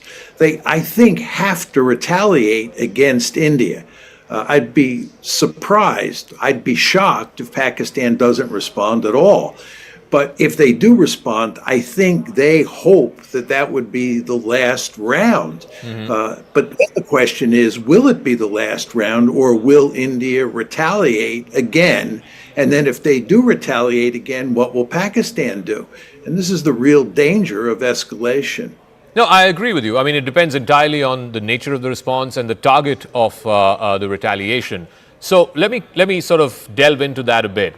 If it's a civilian target, surely India will have no choice but to retaliate further. Even if it's a military target, India will have no other choice but to retaliate further. When you said earlier that it'll be a target that is similar to what India hit today in Pakistan, the problem there is there are no terror camps here in India. So what does Pakistan hit? Well, the question is, how many people do the Pakistanis kill? I think it doesn't matter that much whether it's civilians or military. I mean, as you know, the Pakistanis are shelling the Indian part of Kashmir, and a number of Indian civilians have already been killed. So that precedent has been established, the killing of civilians, that is. I think the question is just how big the attack is. If the Pakistanis were to attack in a way that made the Indian attack look like it was much weaker than the Pakistani attack, then the Indians would have very powerful incentives to really slam Pakistan.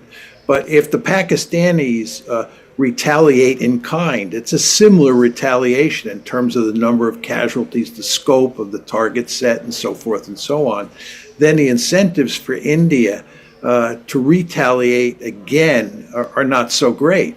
But I don't see an obvious off-ramp unless somebody comes in and can help put pressure on both sides to shut this one down. It's interesting you say that, you know, in the Pakistani calculus, if they are able to demonstrate to the Pakistani public, if the Pakistani army is able to demonstrate to the Pakistani public that they have hit as many targets or they have hit as many individuals as India has done, then that should suffice. Of course, the ceasefire violations are happening at the line of control and have been in a very intense way over the last 12, 14 hours or so since the announcement of this Operation Sindoor. The Indian Army has confirmed that 15 people have died. The concern and the fear here in India, and I guess part of it is built into India's strategic calculus, is if it's ceasefire violations, if it is fatalities at the line of control, that is something that is factored in India's strategic calculus. But if Pakistan starts scrambling its jets and wants to hit targets outside of Kashmir, then that puts India again in a position where it has to again match retaliation for retaliation. Would that possibly be a window of opportunity for both sides to try and find the elusive off-ramp? I think it would be an incentive to do exactly that. As I said, I don't think Pakistan has any interest in going up the escalation ladder. I do think they have to retaliate. But if you go up the escalation ladder, they can't beat the Indians at any point. And the further up the escalation ladder you go, the greater the disadvantage that Pakistan is at. At the same time, I don't think India has a vested interest in going up the escalation ladder either, because they have to go far up before they dominate. And a major war, even a limited conventional war, I don't think is in India's interest at this point in time. So let me come to the international community and their response. Obviously, you know, President Trump has spoken about what happened last night. Secretary Rubio has spoken to the National Security Advisor here. He's tweeted saying he wants to see a quick and hopefully peaceful resolution very soon. Do you think the Trump administration, the Americans have leverage with Pakistan to get the Pakistani army and the Pakistani army chief, General Munir, to back off and not retaliate? I don't think the United States has as much leverage as it once had. I mean, you can see the U.S.-China competition playing itself out in terms of the India-Pakistan competition. I think Pakistan is much closer to China today than it has been in the past. And India is moving closer to the United States. So you are reaching a point where you have the United States and India on one side and China and Pakistan on the other side. And this presents problems for India because India has a deep-seated interest in keeping its competition with China at a low level. And if India gets involved in a serious way with Pakistan and the Chinese come in on the side of the Pakistanis, I'm not talking about them coming in militarily, but I'm talking about them coming in diplomatically and putting great pressure on India to shut the war down. This is not in India's interest. So I think from now on out, including what's going on today, it's quite clear that the U.S.-China competition and the India-China competition is superimposed on the India-Pakistan conflict. I just want to explore that thought a little bit, because if you're saying basically that the India-Pakistan, situation, the India-Pakistan escalation is basically a proxy for the big power competition, the great power competition that's going on between the United States and China, isn't that even more of an incentive for the Trump administration to come in on the side of India, visibly do so, and try and de-escalate the situation? Yeah, I think that the Trump administration, from a strategic point of view, has a vested interest in siding with India, but at the same time going to great lengths to make sure that this does not escalate. It's not in the Americans' interest to see this war escalate. By the way, it's not in China's interest as well. I think if anything, both the Chinese and the Americans and even the Russians will all go to great lengths to try and prevent this war from escalating. So I think, again, as we were saying, I don't see great incentives on the part of Pakistan or on the part of India to escalate further once Pakistan retaliates. But at the same time, I don't see any great incentive to allow this escalation on the part of the three great powers in the system, China, Russia. You talked about China, and I'm curious to know, obviously China has leverage with Pakistan, influence with Pakistan to try and get it to de-escalate. The question is, does it have the inclination? Does it want to get in here and ask Pakistan to stand down? Well, I think that China has a vested interest in seeing India pinned down in Pakistan. The Chinese have 2 points of potential conflict with India. One is the line of control, the border between the two countries, and the other is the Indian Ocean. And from a Chinese point of view, the more deeply involved India is in Pakistan, the less able it is to deal with the line of control and the Indian Ocean. So there's no question that China has a vested interest in tensions remaining in place between Pakistan and India. But whether or not China wants a war between India and Pakistan is another matter. And on that count, I think the Chinese at this point in time certainly do not have an interest in seeing this present conflict escalate. So I think there'll be a force for moderation. I just want one more question on the Trump administration. And Trump has famously said he's an anti-war president. He said repeatedly on the campaign that, in his first term, no war started. And his number one foreign policy priority is to put an end to the Ukraine war, put an end to what's happening in Israel and Gaza. Would he want to see a third war started on his watch? Well, this would not be a war that directly involved the United States. I think when Trump talks about the fact that he's not interested in any more wars, he's mainly talking about any more wars that involve directly the United States. And India, Pakistan would not directly involve the United States. But I think that Trump's basic inclination is not to fight wars and to do what you can to foster peace. So I think, if anything, Trump's gut instinct will be to make it clear that the United States and India are close together, that they're effectively de facto allies. But at the same time, I don't think the Trump administration will want to see this escalate. And I think the Trump administration will go to some lengths. I don't know if they'll go to great lengths, but they'll go to some lengths to shut the conflict down to prevent further escalation. Last couple of questions. One on, the Gulf countries. Indian officials have spoken to their counterparts today, both in Saudi Arabia and UAE. These are countries that have had influence and leverage over Pakistan. They also help control the narrative in the Islamic world, as it were. You think those countries might be tapped or might be in a position to leverage with Pakistan and get the Pakistan army not to retaliate? Yes, I think not in a major way, but I think they can contribute on the margins. I think they can make it clear that they support Pakistan in principle, but they do believe that going up the escalation ladder would not be a good idea. And I think that is their view, and it's the correct view. So I think they will be a force for moderation. And finally, you know, I was speaking to Christine Fair also about this whole pattern of every few years there is a major terrorist attack, India responds with punitive action, things are quiet for a few years, and then again you have another terrorist attack and there is more punitive action. Each time the depravity of the attack, the visceral nature of the attack just gets increasing, gets compounded, and thereby, as a consequence, the Indian action also, you know, goes up the escalation ladder.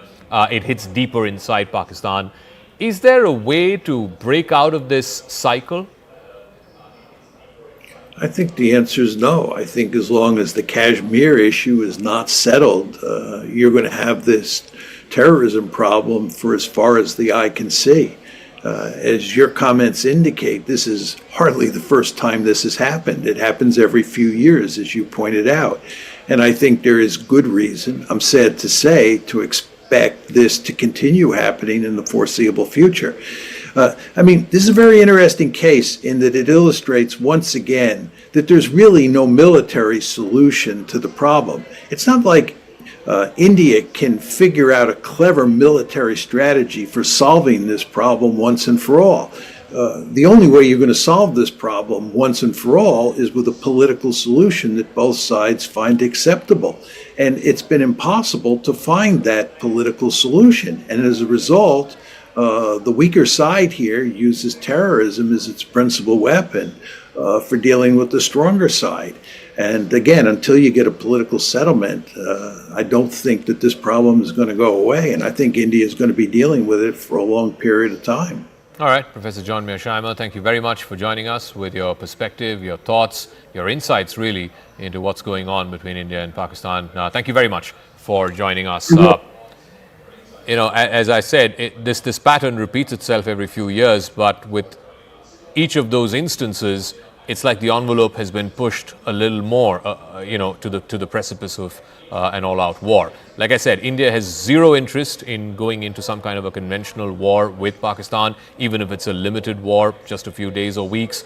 But it depends on how Pakistan chooses to respond. Both the experts that we spoke to earlier in the program, Christine Fair and now Professor Mearsheimer, both of them suggesting that yes, this has become a question mark really on the prestige of the Pakistan Army, and in specific the Pakistan Army Chief General Munir, and therefore he has no option but to retaliate. What the form, shape and nature of that retaliation is, we don't know. We can make educated guesses, but ultimately, you know, we're talking about climbing an escalation ladder, so you don't want to second guess what may or may not happen. But I do want to talk about what did happen and the manner in which India announced to the world, presented to the world, the action that it took in Operation Sindoor. These multi-location strikes hitting multiple targets in 9 different places, 21 strikes, all of them terror infrastructure, terror launchpads, terror headquarters, including the headquarters of the Lashkar in Muridke, the headquarters of the Jaish-e-Mohammed in Bahawalpur, and also the headquarters of the Hizbul Mujahideen. This is terrorist infrastructure that India has specifically targeted, not military installations, not civilian installations, and also India has said that it doesn't want to escalate any further, and these measures are non-escalatory in nature. So after India struck Pakistan, Vikram Misri, the Foreign Secretary, along with 2 young lady officers came out and presented this to the world, confirmed this to the world. Lieutenant Colonel Sophia Qureshi, Colonel Sophia Qureshi, I must say, and Wing Commander Vyomika Singh. Colonel Sophia Qureshi is the first woman officer to lead a training contingent of the Indian Army at Force 18. The ongoing ASEAN Plus multinational field training exercise, she heads the contingent there. Qureshi's prime role is to try and provide training inputs for peacekeeping operations. Also, her counterpart from the Air Force, who was there in that press conference this morning, Wing Commander Vyomika Singh. She's a decorated helicopter pilot. She's operated helicopters like the Chetak and the Cheetah in some of the toughest terrains in the country. She's played a key role in multiple rescue missions across India. She joined a Tri-Services all-women's mountaineering expedition to Mount Manirang which stands at over 21,000 feet. 6 से 7 मई 2025 की रात 1:05 से 1:30 बजे के बीच operation सिंदूर 22 अप्रैल को पहलगाम में हुए विभत्स आतंकवादी हमले के शिकार मासूम नागरिकों व उनके परिवारों को न्याय देने के लिए लॉन्च किया गया था। इस कार्रवाई में 9 टेररिस्ट कैंप्स को टारगेट किया गया और पूरी तरह से इसे बर्बाद किया गया। 9 terrorist camps were targeted and successfully destroyed. Over the last 3 decades, Pakistan has systematically built terror infrastructure. Well-known training camps are located, as you can see on the screen. They are distributed from Savai Nala in the north, counting to approximately 21, ending at Bhagalpur to the south.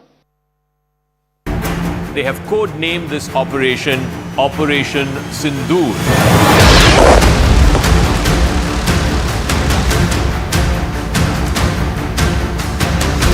Exactly 2 weeks after what happened in Pahalgam, the Indian Army, through Operation Sindoor, has hit 9 targets. The US NSA briefed Secretary of State Marco Rubio, briefed Zaka. So all these people being briefed in advance saying this is what we are doing. Will these restore deterrence in Pakistan's mind? These strikes are significant, Anand. They are in proper Pakistan. What is the thinking right now in GHQ in Rawalpindi? What is the thinking of Asim Munir? This is a direct hit at his authority, the authority of the Pakistan Army. They are saying that India attacked us, remaining within their boundaries. So they have confirmed that, no jets who are there in the Pakistani airspace.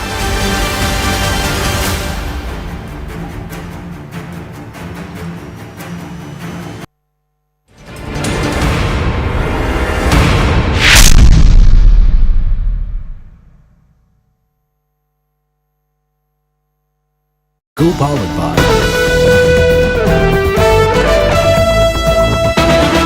He was personally monitoring Operation Sindoor. So PM was monitoring Operation Sindoor, so he was there, aware of what was going on and personally monitoring what was going on. So for some of the jibes that came at where is our Prime Minister and he's Gayab, etc., this is confirmation that he was right in the thick of it. And at the highest level of government, this Operation Sindoor was being monitored. It's been planned and it's also now been implemented. Yes, Group Captain Vinod. Great point. So let me quickly finish about this loitering munition. Most of the loitering munition today has the capability to go up without any target. And once the target pops up, it keeps loitering. And once the target pops up, it will go and hit the target. Erstwhile loitering munitions were against the radars. Today, loitering munition can be against anything. Point number 1. Point number 2, and coming back to Anand, your point. When is the last time when we have seen the premier of a country, of our country, Prime Minister of our country in the ops room, monitoring operations like they do in US? I mean, in the US operations, you've seen many times Obama monitoring the operations, or even Junior Bush monitoring operations. Likewise, in India, this is the first time I think I have seen for the first time that Prime Minister is so much involved in monitoring the operations and also taking call as to what kind of targets to take. Very, very important. Muzaffarabad, I just came to know that the tolls have gone up to 30 to 31 people, which means big names and big people in Muzaffarabad must have gone. Same is in Just give me a moment. I also want to go across to Aman Sharma, our political editor. So Prime Minister Modi monitoring these operations live. Aman, what more details do you have? All right. This is an important development actually in the larger scheme of things, not just optically, but this does tell you that the Prime Minister is completely involved. And people who have been constantly critical of the Prime Minister perhaps will need to look back. I don't want to make this political at any level, but the fact of the matter is that the Prime Minister guiding this, you saw him on the first day itself. He returned from Saudi Arabia very, very quickly. He was on the first flight he was landing at 7 in the morning, held a meeting at the airport, came to his residence within an hour or two. He was already conferring with the inner core and the inner team, and by the evening he was chairing important meetings with the entire defense establishment. Aman is also joining us. Aman, what more can you tell us? PM Modi was monitoring this live at 7 LKM. Yes, Zaka, this feature we can confirm that Prime Minister Narendra Modi was monitoring Operation Sindoor. He was very much in the thick of the things as the Indian Army, the Indian Air Force have conducted a joint coordinated strike inside 9 sites in Pakistan, especially targeting the terror headquarters of the Jaish-e-Mohammed and the Lashkar-e-Toiba. This strike is much, much bigger than Balakot. You know, when one terror camp was targeted, now we have 9 sites, including the terror headquarters of the Jaish and the Lashkar. What we can confirm through top-level sources is that the Prime Minister was monitoring this operation. He had a busy day. You know, yesterday he was also at a media event later in the evening at 8 o'clock, but he was monitoring the operation, and he has had multiple meetings yesterday also where the entire operation was fine-tuned. No, over the last 2 to 3 days, we saw him having separate meetings with the Air Force Chief, the Army Chief and the Navy Chief. He also had multiple meetings with the NSA Ajit Doval, Defense Minister Rajnath Singh and the Home Minister Mr. Amit Shah. All this seems to be a very, very planned, coordinated Do you know operation. who else was with him while this operation was underway and while he was monitoring it? Any idea? Well, Rahul, those details we don't have yet, but we can confirm this much that the Prime Minister was monitoring this operation. This has been the case earlier in the big surgical strikes carried out earlier also. But this time, I think because the strikes size and the strikes... There's more. Payal Mehta has just now got more information. Aman, at this point, Payal Mehta has got more information.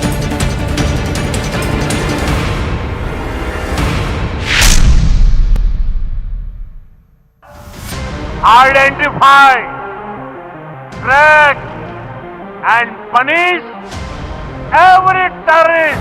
हर व्यक्ति को चुन चुन कर जवाब भी मिलेगा, जवाब भी लिया जाएगा। और हमारी यह कार्रवाई बेहद सोच समझकर सधे हुए तरीके से की गई।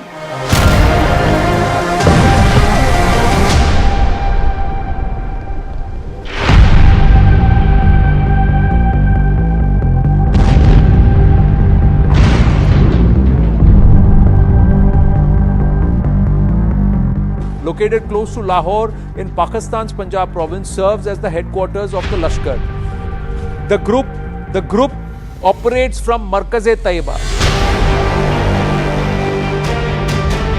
The Indian Army, through Operation Sindoor, has hit 9 targets.